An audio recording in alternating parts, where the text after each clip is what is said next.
Hey, welcome back. We are at 111 weeks of Supercharged Fridays.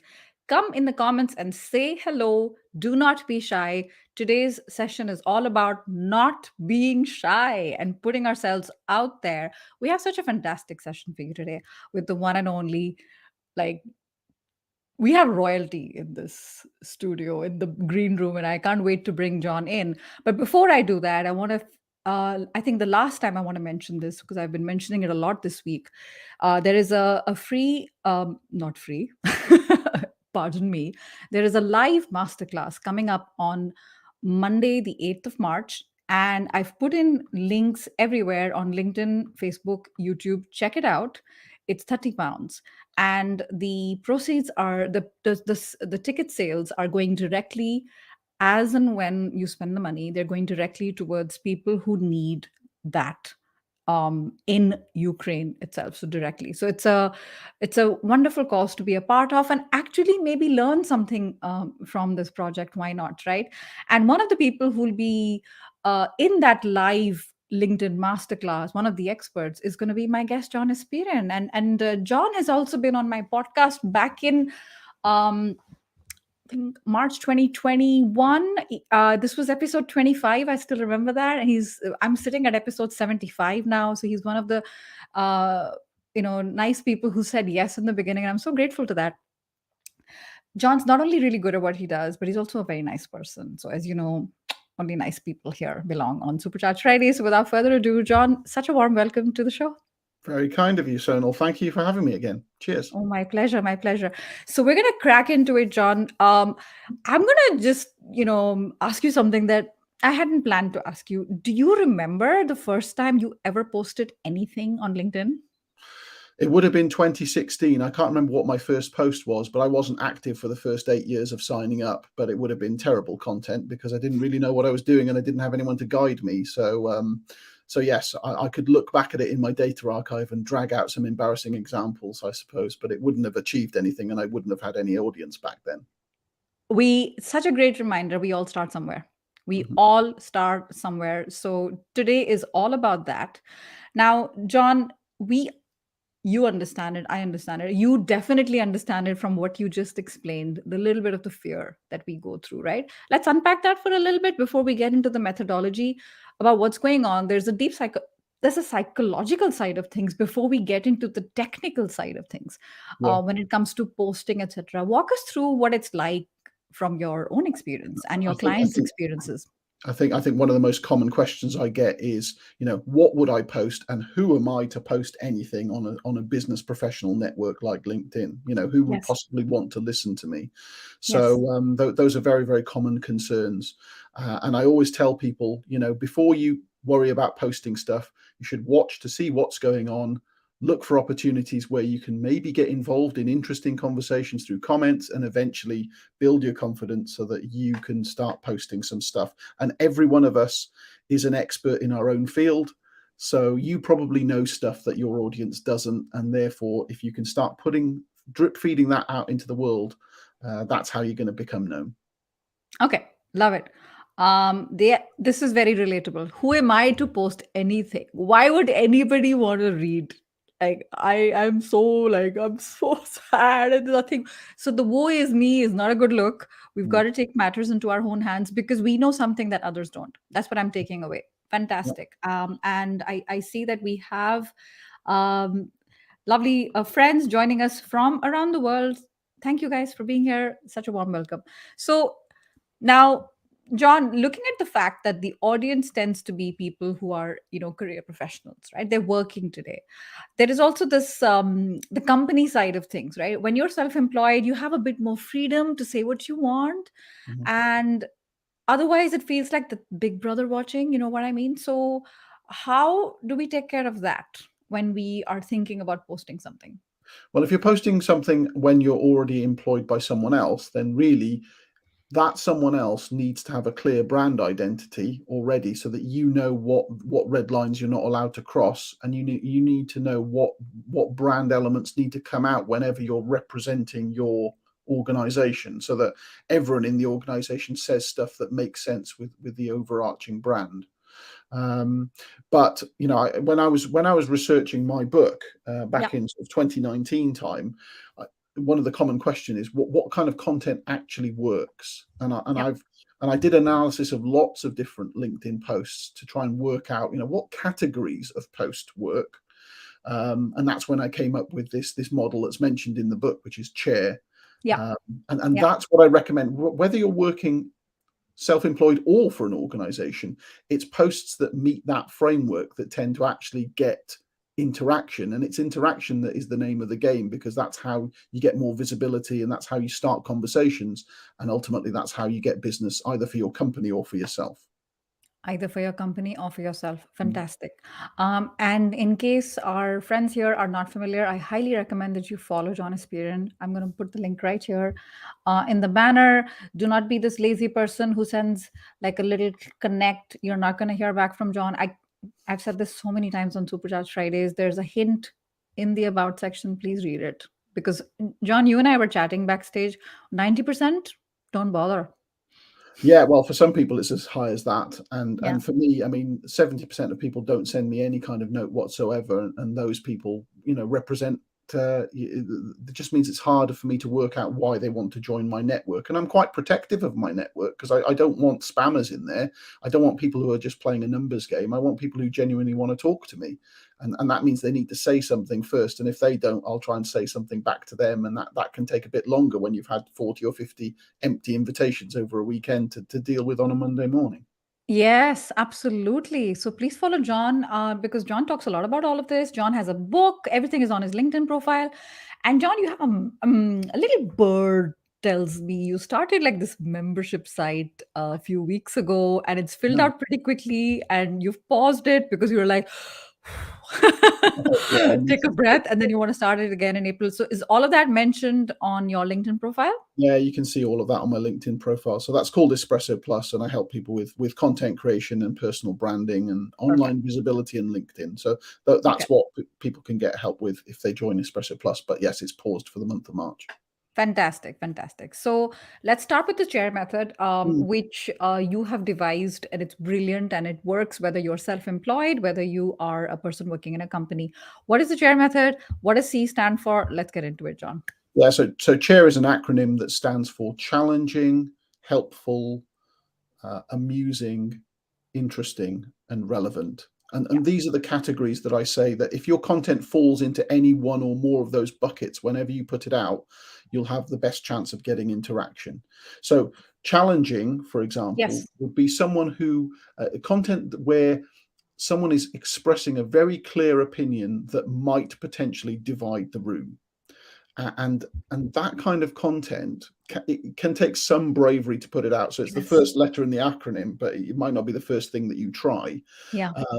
because some people will disagree, and that can be Yeah. difficult to face. But when you put out a high touch emotion, when you put out something that people might vehemently disagree with or vehemently love, it'll divide opinion. People will want to comment, and commenting is really powerful in terms of getting more visibility on LinkedIn. So you need to have a bit of a thick skin for doing something like this. So my colleague Leah Turner, who I'm going to be doing the webinar with on Monday, is a prime example of someone who she really isn't afraid of what people think of her. And in fact, that's actually part of her brand, is to say what she thinks, and forget about the haters.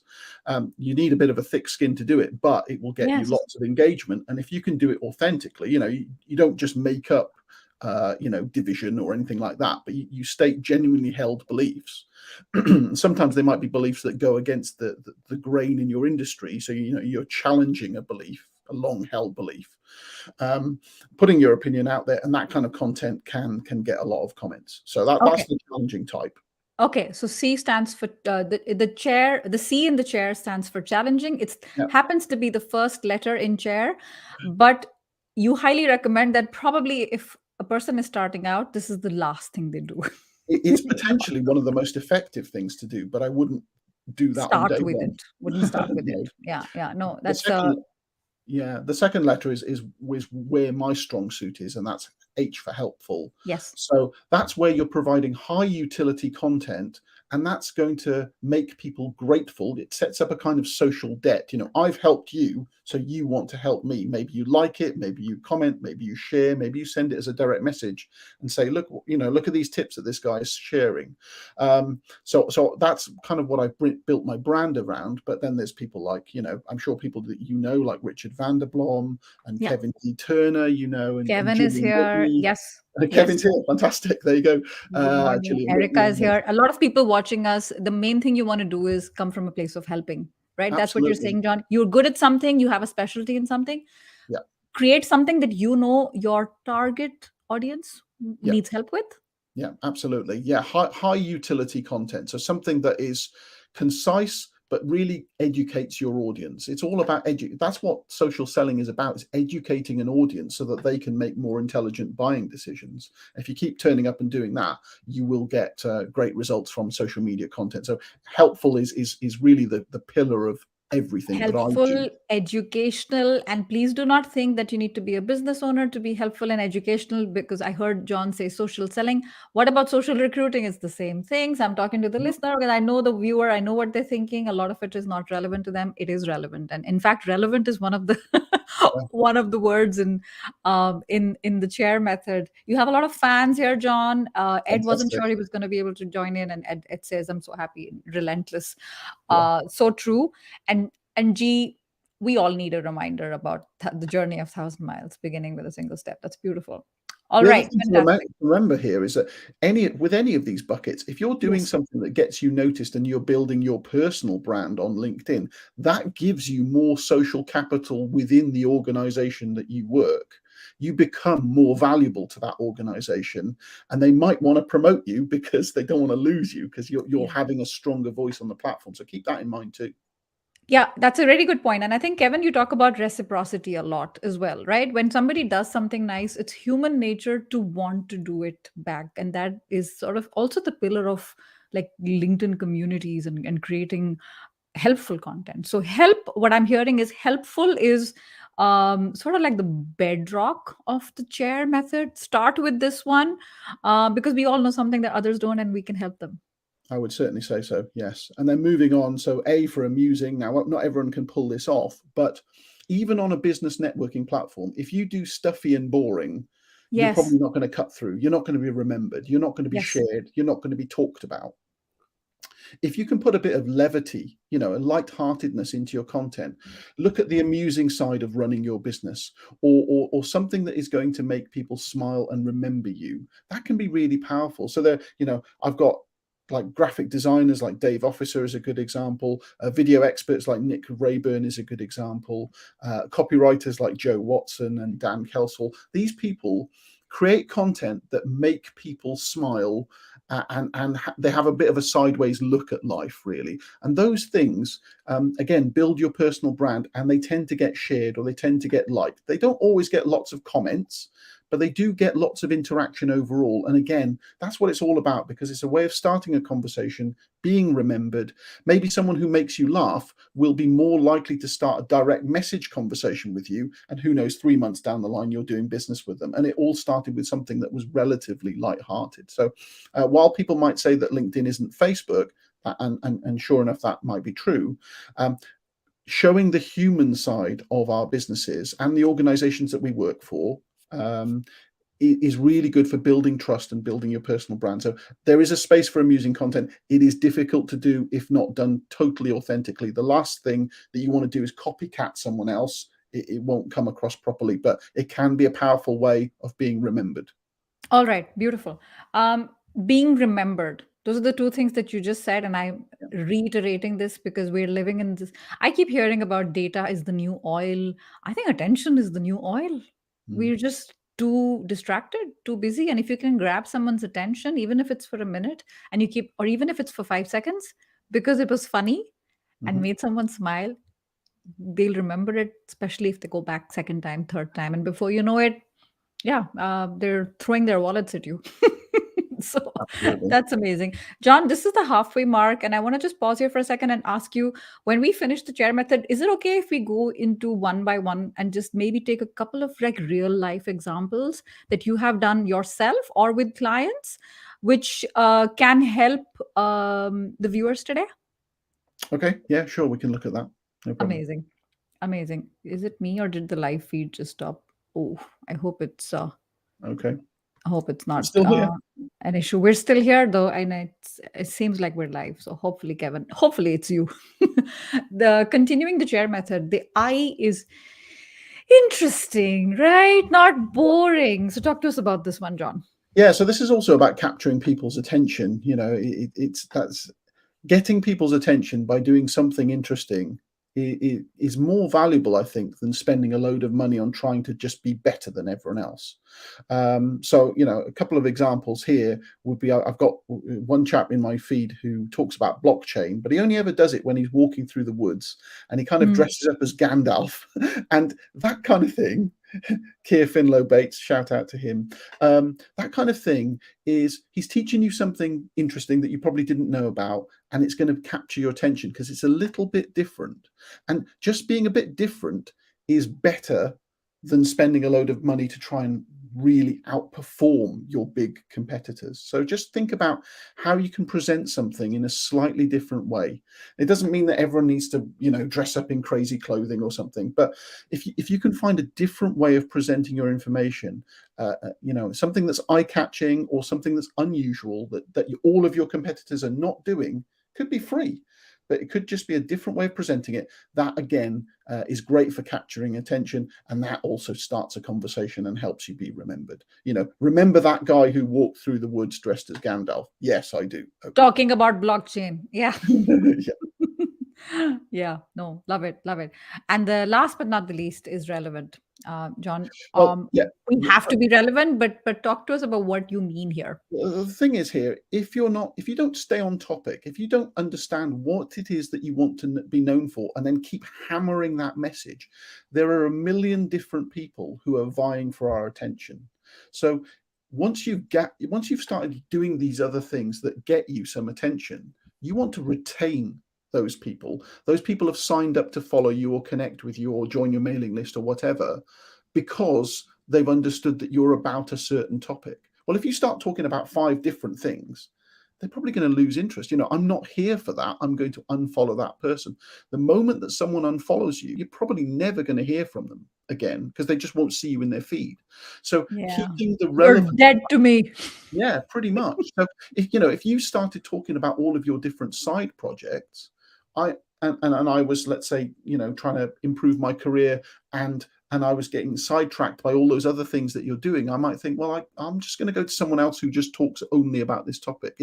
It's good to be pigeonholed for the thing that you want to be known for, because you will ultimately be seen as the expert. So if your topic is, career strategy or logo design or LinkedIn expertise, just kind of know what your lane is and keep hammering home that message, because ultimately people will remember you, Yeah. and again, that's what it's all about. So That's there's what it's loads all of, about. loads of good content creators, like someone like Gillian Whitney, again, for example. If she posts about, she's always talking about making video easy. That's it. Yes. Always Yes. video is easy, video is easy, video is easy, and here's how. She's not going to suddenly start talking about loads of different things, because that would dilute the brand identity that she's built up. So relevance is really super important. Relevance is super important. And you know what, John? It's very off putting. Today, this person is talking about job search and helping so much with resumes. And Mm. tomorrow, she's talking about starting her own business and how she can help you to, increase the size of your email list. And it confuses. And when you confuse, you lose them, right? When you confuse them, you lose them. So it's Yeah, off putting, it's confusing. And what you're saying is, you need to be interesting, but not so interesting that you want to cover everything. Stay in your lane, stay focused on why you're here, absolutely. what the Yeah. topic is. No, that's a really good point. And I shout out to Michelle. It's middle of the night for her, Michelle Raymond. There was a post this morning by Nigel Cliff. I'm not connected with him, but he was like company. He did something that you are talking about today, and that is, slightly that polarizing type of comment, a post. Company pages are nonsense. Like no interaction, no engagement. And when I think of company pages, I think of Michelle Raymond, because she talks about company pages till the cows come home, and she's like, that's her whole business. And I'm Yeah. like, oh, I think Michelle would disagree with this. And she came in and she was like, yes, this is me. I'm like, well, that's your brand. Like, I think of company pages, I think of you. Yeah. Yeah. So, what is it that people want to remember you for? When I think of somebody who's really helpful on LinkedIn, I think of John. I want to be the queen of what people think about career and job search, like career queen. So, what do you want to be known for? We all have that area of interest, and Yeah. LinkedIn is such a cool and free way to get there. Yeah. And So, part of it, which I talk about in the book as well, is having just a few words that really sum you up. Like for me, it's the relentlessly helpful LinkedIn nerd. It's only 4 words, but I can keep trotting that out and people start echoing it back to me. And it's that you want to try and build towards, having that short descriptor, because it just makes it easy for people to remember you and to refer you. So as well as yeah. staying relevant, just have something that's really short and sharp that describes the truth of what you're trying to represent, because it's just much easier to refer you in and talk about you in conversations. Yeah, that's not easy though, John, No, it's describing it not in easy three, at all. four, It's not five easy at all, and words. it took me years to finally get there. But once you've got it, it's really, really powerful. So if you're not consciously working towards doing that, you're going to struggle for maybe months or years. So that should be your intention. I want to have 4 or 5 words that really get to the heart of what I'm trying to be on this platform, and Okay. work towards narrowing things down so that you get that message clear. Once you've got it and you're happy with it, you want to repeat, repeat, repeat until people can't Repeat. forget it. People can't forget it. I love this. Beautiful. Because I read this somewhere. Repetition builds reputation. Yeah, You've nice. got to get the point home again and again. And John, you've given us a couple of examples already.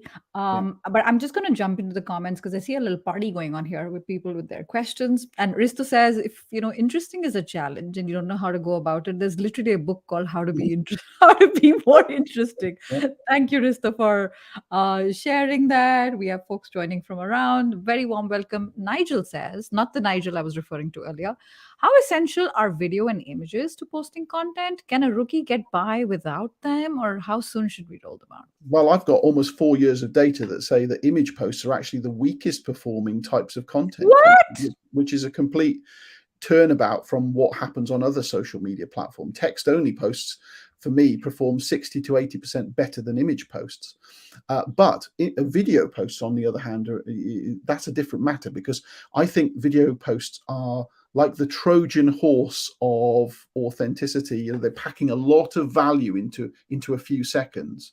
You're getting across body language, you're getting across tone of voice, you're getting across brand identity, and all of those things you don't get on other types of mediums. So I think video is really powerful, and even though there's a lot of talk about it, comparatively few people are still creating video. So if you're the only person in your industry who's regularly putting out video that shows behind the scenes, or shows a product being manufactured, or how you're thinking about a problem in your industry, that will really build trust far, far quicker.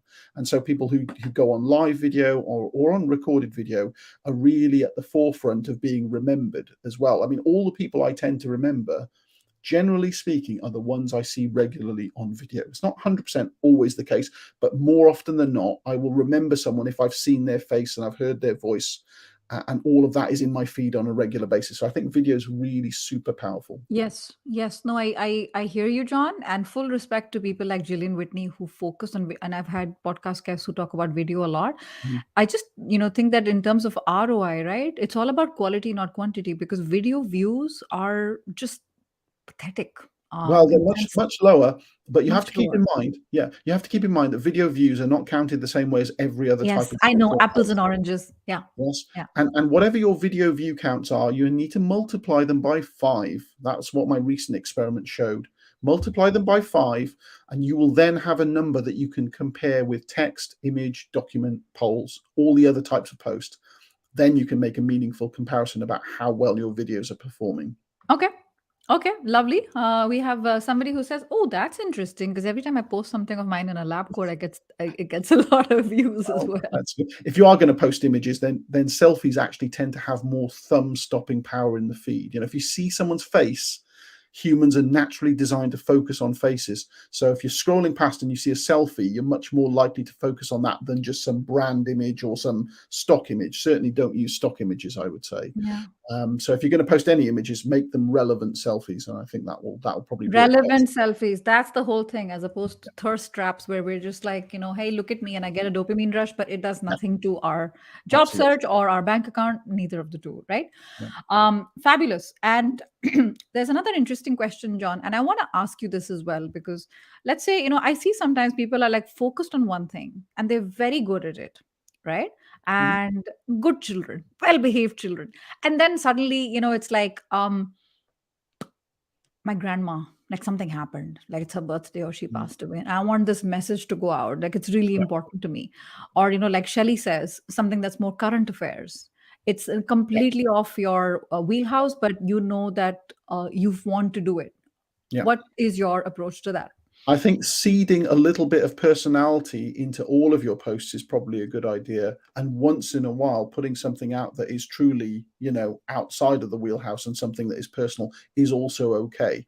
What I don't think is okay is when people do that, they realize that that gets 10 times as many views as everything else. And then maybe they just make all of their content about that, because that takes them away from the core thing that they really want to be known for. And I don't think that there's any real substance behind doing that. A little bit of it is much more powerful than doing it all the time. So I think that's okay. And make sure as well that whenever you put out anything that with personality or that's truly personal, then you have some kind of defensible position if anyone calls you out on that. So for example, if you start talking about Ukraine all the time in your posts, right? Yeah. And then someone maybe challenges you on one of those points, Yeah. and then you reveal that actually you don't know anything about the situation at all, and you're waving the flag because it's cool at the time. Yeah. You're going to be in trouble then. Yeah. So Yeah. so so Yeah. make sure that whatever you're putting out is truly backed by your own genuine thought, and that you actually know what you're on about, or you truly feel something and you can defend that if ever challenged. Because otherwise you're just, it's a false flag. You're just doing it to get likes, or you're just doing it to sound cool, but you haven't really thought it through, and you're going to be exposed. So Yeah. so long as you can back it up, I think it's fine every now Okay. and then, but not all the time. Yes, yes, you got to be very practical. So thank you for sharing that. And I want to apologize to our lovely audience here. There is an issue with comments. I just noticed I have like way more comments on my phone than I do on the. So you're I read something like, oh, somebody's laughing and Dan Roth is here. It's 5 in the morning for this dude in California. So thank you for joining, Dan. But I didn't see your comment and I apologize. So I'm just like checking it out. But great time to ask questions to John. He's here. He's one of the best. He does all kinds of mad scientist experiments. And then I'm talking like you're not here, John. You do them and then you share them with us, right? You're documenting and then you're sharing them with us. It's one of my Uh, brand identifiers. I call myself an eager experimenter. So for that to be meaningful, I've got to actually do the tests, and then I've got to, share my results. So it's one of the ways that I get remembered. So yes, absolutely. And I encourage everyone to think about, what are your brand identifiers? How can you also do the things that will be memorable?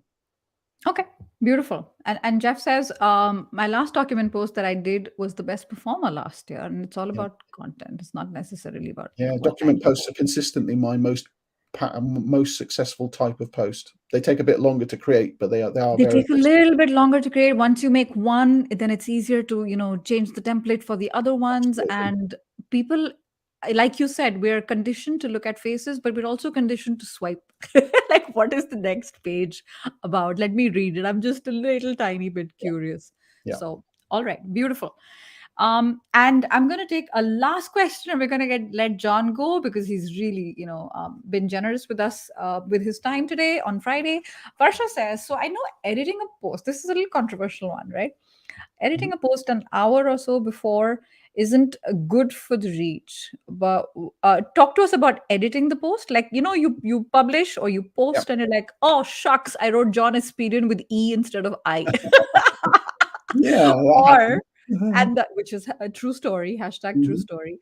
Or Mhm. like the hashtags thing, because Richard van der Blom, who's also been on the podcast, Parsha, you listen to him, he's got some views on it. John, Yeah. what about you?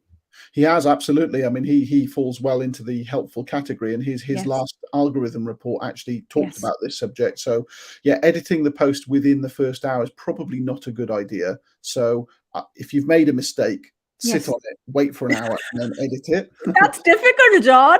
If you can, because obviously if you've made an error in an image, you can't edit that. LinkedIn doesn't let you, so you need to repost the whole thing, which is Yes. annoying.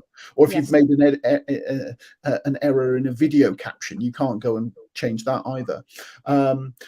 And hashtags, it seems as though 3 is optimal, but anything between 3 and 5 is okay. So this is not Instagram. 30 hashtags is not a good idea. No. If you use double digits hashtag, that's probably going to negatively affect your performance of your content.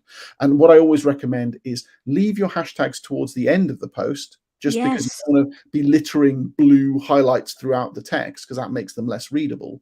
And I also recommend stacking your hashtags vertically rather than in a long horizontal line, because I think that makes them short and easy to scan down the line and read, as opposed to a long list of blue things. It's a little bit harder to scan that. So Okay. 3 Okay. to 5 maximum, leave them for the end and stack them vertically. Varsha, you had a question. You got 3 beautiful tips, and I'm going to share a 4th tip that I also got from John, because John has done a whole blog on this topic, talk about LinkedIn nerd, and that was about camel case. Yeah, So John does, okay, Johnny Boy does LinkedIn, capital J, capital B, capital D, capital L. Easier to read, yeah, more accessible, yeah. and easier to read for everyone, right? Yeah, that's right. They're certainly easier for screen readers and easier for humans as well. And I think they just look a little bit nicer too. So yeah, camel case, capitalizing the first letter of each word inside a hashtag is a very good idea. All right, beautiful. So, last thing I'm going to say is you owe somebody chocolate and they are pissed off, John. Yeah, yeah. You'll never let me forget that. All right. So, a quick recap. We talked about the chair method. If you're just joining us, we're actually about to wrap up, but do watch the replay, take notes, take your pen and paper. It's totally worth it. John, the chair method, we have CHAIR. Right. What is your favorite bit in the chair method? Your favorite acronym, Well, your favorite I mean, letter? always for me, you're not going to be surprised that it's going to be helpful, because I think that our time on social media is limited. You know, Yes. if you want to have fun, maybe you're going to go to TikTok or Instagram. But actually, if you want to learn, you want to move forward, and you want to help grow your business or help grow your organization, things that will practically help you, it's a really good place to start. So Yes. maximize your time and follow the people who are providing something that is truly helpful, so that you can learn more about a topic. Because bigger learners are bigger earners, right? So the more you can learn, the better you'll be at your job, and more likely you are to get a promotion or help more of your clients. So helpful for me will always beat the others. Absolutely. You're so predictable. It's not just ridiculous. But you know what? Predictability is a good thing. Repetition is a good thing. I know I said last question, John. Sorry, I'm just being a little bit greedy. Our clubhouse friend here, Adam, is here, and he has a quick question. And he says, those hashtags in the Mhm. uh, creator mode, just Yeah, below your name on LinkedIn, yeah. do you kind of like follow those hashtags as your brand themes? I definitely would. If you're going to put them at the top of your profile, I think you certainly should be following them. But more importantly, you should be using them in your own content. So I found that Ah. when I had hashtags listed that I wasn't actually using, my content views started to go down. And when I pared it Oh, down to just using the hashtags that I actually use, then things started to recover. Now, those two things might not be related, but I think if you're going to tell the world, I speak about these 3 hashtags or these 5 hashtags, you should actually follow through, speak about them, follow them, promote them.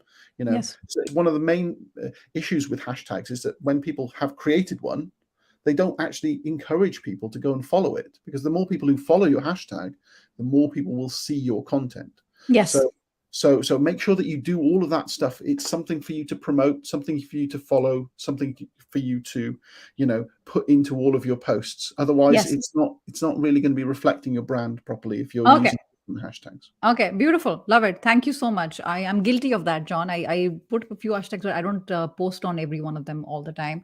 When is your next experiment? What's it going to be about? Well, actually, I'm having a town hall meeting with my Espresso Plus subscribers on Tuesday, so we're going to discuss what's working in the membership, and I'll be asking for ideas for what the next experiment will be. I think it's going to be something around Shield analytics and the way that we gather and look at our stats. But Yes. Details of Yes. that will be inside my community. All right, fantastic. And you're like, if we've piqued your curiosity a little bit and like, what is he talking about? Follow Mhm. John on LinkedIn because you're going to get more information because he started a membership a couple of weeks ago. And a quick reminder, we talked about it at the beginning. We've got a huge amount of signups already for the LinkedIn Masterclass on Monday, which John is going to be a part of, organized by Leah Turner. The comments are, I've put in a comment on wherever you're watching, the comment is there. So check that out if you're interested. It's £30, more than worth what you're going to be getting in return. And the ripple effect of that will be so amazing. And before I say bye and thank you to John, I want to say also next week, join us. Ed Hahn, who's watching live right now, we are gonna smash this whole ATS thing and completely smash to the ground because there's so many myths and facts. We're gonna get it from Ed's point of view. Ed's worked with half a dozen applicant tracking systems. And with that, John, I want to say such a big thank you. You're amazing. And I am so proud to call you a friend. And everybody, please use your applause and heart and all of that and give John a follow. And she'll see you next week. Thanks, John. Thanks for having me, Sonal. Cheers.